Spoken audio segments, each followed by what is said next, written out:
Sean Spicer is Chief Strategist and Communications Director for the Republican National Committee. Sean, welcome. Thanks for having me. To you this morning. So Robbie Mook sort of floating the suggestion that even the content of some of these emails may not be what it appears to be because sometimes hackers alter the emails. Well, I don't know too much about hackers and what they do. It sounds like Mr. Mook has a much better idea of how hackers operate, and considering the environment that he's been living in with Hillary Clinton for a while, he's definitely the expert on hackers. But it's weird. I mean, at some point they have to take responsibility. The fact is that even if one or two of those emails wasn't legitimate, enough of them are that show that they rigged this system. Hillary Clinton tried to run in 2008. She wasn't successful, so it's clear that this time, to ensure victory, they rigged the system for her.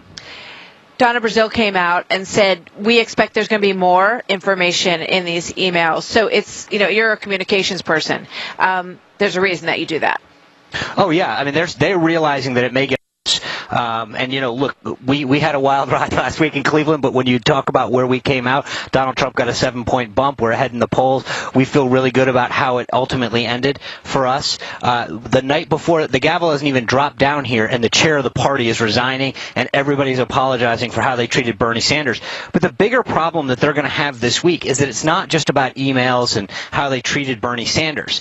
It is an ideological rift that exists between the extreme far left of their party and the far left, and that's the problem. It's not about one person resigning or a particular staffer. It's about an entire party that has a huge gap in where their base is. Let's play a little while ago, about an hour or so ago. This was the scene when Debbie Wasserman Schultz came out to speak to the Florida delegation. Here's what happened.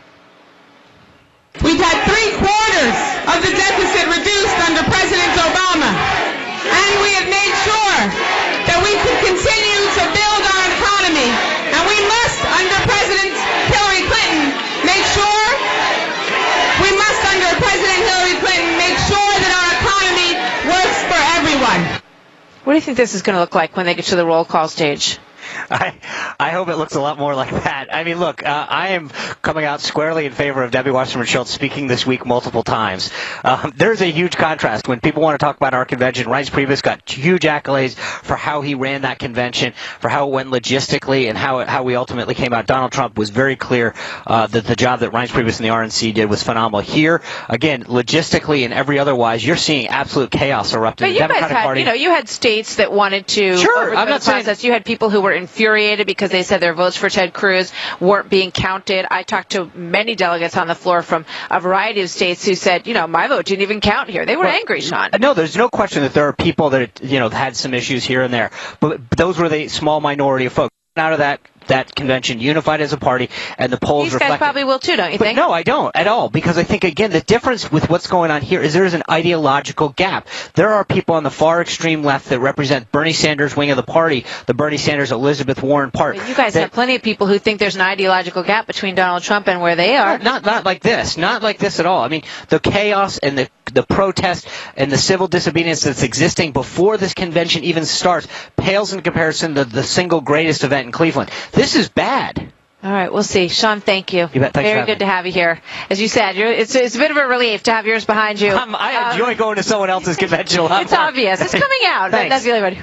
Good to see you, Sean. How many Sanders supporters do you honestly think Trump can attract? It doesn't. I mean, if we get, is it one? Is it two? No, I think it's going to be a lot. But again, remember, they need all of them. Their coalition to win is made up of a bunch of niche coalitions. Sanders' coalition is big, and I think there's enough people that are upset with the system, upset with a government that doesn't understand their needs, that if we get 5, 10, 15% of the Sanders supporters, and right now that number in recent polling has been as high as 40%. If we get 5, 10, 15, they can't win. And Donald Trump's a lot of them are young people who don't really feel a strong affiliation to one party or the other, and they're looking for the outsider. Right, and right now, what you're going to see on this stage all week is the status quo and the establishment. If you want the status quo, you're going to see it on this stage. Thank you, Sean. Thanks, Sean. John Scott's back.